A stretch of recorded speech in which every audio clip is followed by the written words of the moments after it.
हमारा सारा जीवन जो है वो दूसरों की बुराइयां देखने में ही निकल जाता है, दूसरों की निंदा करने में ही निकल जाता है, दूसरों की बुराइयां सुनने में आहा कितना रस आता है। कोई दुश्मन की बड़ाई कर रहा हो ना और वो मिस हो जाए हमसे, मतलब सुना नहीं हमें, तो दोबारा कहें अरे भैया क्या बोल रहे थे, दोबारा बताना। और भले कान एकदम शांत बैठे हो, लेकिन दुश्मन की बुराई हो रही हो ना, खड़े हो जाते हैं, अच्छा अब आई काम की बात। इतना मजा रबड़ी रसगुल्ला में नहीं आता जितना दूसरों की बुराई सुनने में आता है।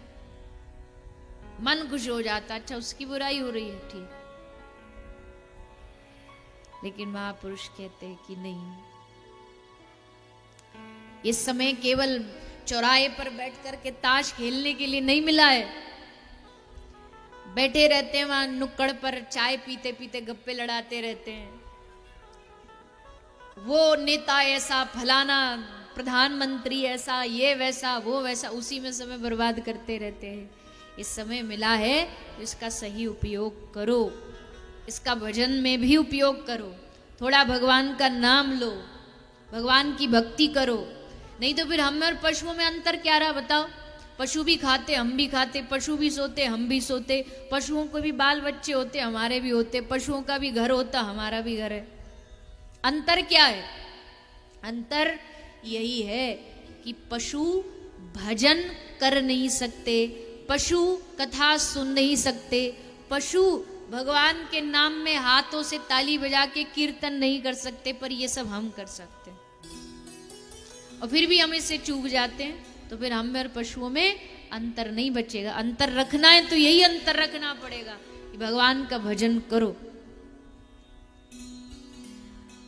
पशु भी हम पर हंसते होंगे कि बताओ हमको बुद्धिहीन समझता है, गधा भी हंसता होगा, क्योंकि जब भी बुद्धिहीन की बात आती है ना तो हम कहते हैं, गधे से तुलना की जाती है कि ये बुद्धिहीन है। पर गधा भी सोचता होगा कि जी हमको तो भगवान ने जैसी बुद्धि दी, जैसा जीवन दिया, वैसा कर रहे हैं, लद रहे हैं, बोझा लद रहे हैं, पर तुझे तो भगवान ने बुद्धि दी, तू क्यों बेकार में बोझा लदे घूम रहा है? तू अपना बोझा डाल देना भगवान के ऊपर। पशुओं को हमें देख करके हंसी आती होगी, और देखो कितनी अजीब बात है ना, पशुओं को पशु की तरह जीना चाहिए, उनको सत्संग नहीं सुनाना पड़ता, वो बेचारे वैसे ही जी रहे हैं। और मानव ही ऐसा है जिसको याद दिलाना पड़ता है कि भैया तू इंसान है, हैवान मत बन। उसके लिए उसको सत्संग बार बार सुनाया जाता है, फिर भी हम नहीं सुनते, मानते नहीं। इसलिए हरि का नाम जप ले, तेरा बेड़ा पार होगा। भगवान के नाम से ही बेड़ा पार होना, दूसरा कोई शॉर्टकट नहीं है। आजकल लोग शॉर्टकट में बड़ा इंटरेस्ट रखते हैं। महाराज कुछ ऐसा बता दो जो हमारे बरसों के बिगड़े बगड़ाए काम सब बन जाए, कोई ऐसा गंडा बांध दो, ताबीज बांध दो, ऐसा कोई मंत्र छिड़क दो हमारे ऊपर जो सब हो जाए। भैया ये सब धोखेबाजी है, कहीं ऐसी जगह फंसोगे तो धोखा ही खाओगे। कर्म अच्छे करते चलो, भगवान का नाम लेते चलो, दुनिया में ना किसी से ताबीज बनाने की जरूरत है, ना किसी से कोई भविष्य दिखवाने की जरूरत है। बस काम अच्छे करो, किसी का बुरा मत करो, भगवान का नाम लो, दुनिया में कोई आपका कुछ नहीं बिगाड़ सकता। और अच्छा काम करते नहीं, भजन करते नहीं, बस तुरंत सब चीज चाहिए, हर चीज इंस्टेंट में चाहिए, ऐसा नहीं होता। हर चीज का शॉर्टकट नहीं होता, शॉर्टकट में जाओगे धोखा खाओगे। माताओं बहनों में ज्यादा आदत होती है, बेचारी भोली भाली होती है, कोई आकर के इनको जरा बता दे मैया तुम्हारे घर में तो ऐसा है, तो तुरंत हाँ महाराज उपाय बताओ। और फिर उपाय के चक्कर में महाराज जो कहें सबरा सोना लुटा देती हैं, सबरा पैसा लुटा देती हैं। महाराज बोले लो ये 10,000 रुपया की अंगूठी है, ये पहनो तो तुम्हारे काम बन जाएंगे, अच्छे दिन आ जाएंगे। अच्छे दिन आए पर तुम्हारे नहीं, उसके जो तुमको 5 रुपया की अंगूठी 10,000 में बेच के चला गया। अच्छे दिन उसके आए, पैसा उसने कमाया। तो थोड़ा सा इस पे हमें ध्यान रखना चाहिए। धर्म का मतलब कोई अंधविश्वास नहीं होता, धर्म वो होता है जो हमें निर्भयता से जीना सिखाए, निडरता, डर भाग जाए हमारे मन में। जो धर्म डर पैदा करता वो धर्म धर्म नहीं। जैसे हमें कुछ भी सिखाया जाता है, बिल्ली आ गई उल्टे आ जाओ, ये कोई धर्म है? कौन से ग्रंथ में लिखा बताओ? मानते ना कि बिल्ली आ गई मतलब अशुभ हो गया। बेचारी बिल्ली की क्या गलती थी? तुम जा रहे थे वो भी अपने घर जा रही थी, तुम अपने काम पे जा रहे थे वो भी जा रही थी, तुम जल्दी में थे पर वो थोड़ा तुमसे ज्यादा जल्दी थी इसलिए तुमसे आगे निकल गई। उसमें काम बिगड़ जाएगा, ऐसा हो जाएगा, वैसे ये सब की क्या जरूरत है? ये कौन मानते जानते हो? जिनको भगवान पे भरोसा नहीं, जिन पे भगवान का भरोसा हो, जिनको अपने ठाकुर जी पे भरोसा हो, जिनको बिहारी जी श्री राधा रमन लाल पे भरोसा हो, वो घर से जब निकलेंगे ना तो ठाकुर जी को कह के निकले, ठाकुर जी हम जा रहे हैं, रक्षा करना। अब उसके बाद दुनिया में सामने कोई सबसे बड़ा भूत प्रेत भी आके खड़ा हो जाए तो भी उसे डर नहीं लगेगा। क्यों? क्योंकि मेरे साथ मेरे ठाकुर जी।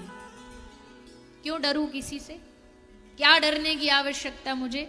जब मेरा भगवान मेरे साथ खड़ा है, जब मेरा इष्ट मेरे साथ खड़ा है, तो क्या डरूं मैं किसी से? डरते वो है जिनको भगवान पे भरोसा नहीं होता। अगर निडर बनना है तो पहले मन में भगवान पे भरोसा जगाओ, विश्वास जगाओ। और अगर भगवान पे विश्वास नहीं जाग रहा तो उनसे निवेदन करो, प्रार्थना करो उनसे। भगवान पे भरोसा जगाना पड़ता है। भगवान पे भरोसा जानते हो कैसे जगेगा? अच्छा चलो बताओ, किस किस को भगवान पे पूरा भरोसा है कि वो मेरे साथ कभी गलत नहीं करेगा? हाँ पहले देख लो इधर उधर किसने उठा रखे हैं, तब उठाएंगे। है भरोसा पक्का? बड़े भरोसेमंद हो। चलो अच्छी बात है, भगवान पे भरोसा है सबको है, पर अभी पूरा नहीं है। पूरा जिस दिन हो जाएगा ना उस दिन तो फिर कमाल है, आनंद ही आनंद है। पूरा भरोसा जानते हो किसको कहते हैं? पूरा भरोसा ये है कि राणा ने भेजा जहर, राणा ने भेजा जहर, क्या कह के भेजा? कि तेरा गिरधर का चरणामृत है। मीरा वृंदावन से गिरधर का चरणामृत है।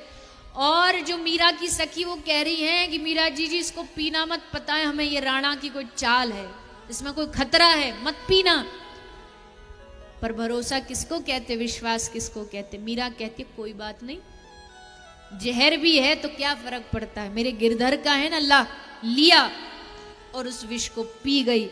और उस विष ने, उस जहर ने, जो एक अमृत का फल होता है, वो जहर ने अमृत का फल दिया। ये होता है विश्वास। इतना भी हम में जागा नहीं है, लेकिन जिस दिन जाग जाएगा, और उसको जगाने का काम ही सत्संग करता है। विश्वास जगाने का काम ही भगवान की कथा करती है। जब भगवान की, अब देखो मीरा के साथ ऐसा हुआ, अच्छा ऐसा भी होता है, तो फिर मन में विश्वास जागता है भगवान के ऊपर। मैं बार बार कहती हूँ, ये जो भागवत है ये भगवान के प्रभाव की कथा नहीं है, ये भगवान के स्वभाव की कथा है। और जब भगवान के स्वभाव को जान जाएंगे ना तो फिर भगवान से अपने आप विश्वास हो जाएगा, भरोसा हो जाएगा। जैसे एक नए पति पत्नी थे, उनका नया नया ब्याह हुआ था, तो नदी में बैठ के, नाव में बैठ के कहीं जा रहे थे, नदी में आ गया तूफान। तूफान आया तो पत्नी तो घबरा रही थी कि अब हम मरने वाले हैं, पति एकदम मस्ती में बैठा था। तो पत्नी बोली कि आपको डर नहीं लग रहा, हम मरने वाले हैं, हम मर जाएंगे, एकदम ऐसे बैठे हो मजे में, क्या चक्कर है? तो पति ने क्या किया, पति ने जेब से चाकू निकाला और चाकू निकाल के उसकी गर्दन पे रखा। तो बोली क्या कर रहे हो? बोले तुझे मारने वाला हूं। तो हंसने लगे, काय को मजाक कर रहे हो, वैसे ही मरने वाले ऊपर से आप और मजाक पे तुले हुए। पति ने कहा मैंने तेरी गर्दन पे चाकू रख रखा, तुझे डर नहीं लग रहा कि मैं तुझे मार दूंगा? लेकिन तुम थोड़ी मार सकते हो मुझे, तुम तो डरा रहे हो, मेरे अपने हो, थोड़ी मार दोगे। तो उसने हंस के कहा कि जैसे तुझे मुझ पे भरोसा है ना कि डरा रहा हूं, मार नहीं सकता, वैसे मुझे मेरे भगवान पे भरोसा, डरा रहा है, मार नहीं सकता है। इसको कहते विश्वास, इसको कहते भरोसा, अपने पर भरोसा। तो ठाकुर जी से प्रार्थना करिए कि प्रभु ऐसी कृपा करो कि हम में ये भरोसा जागे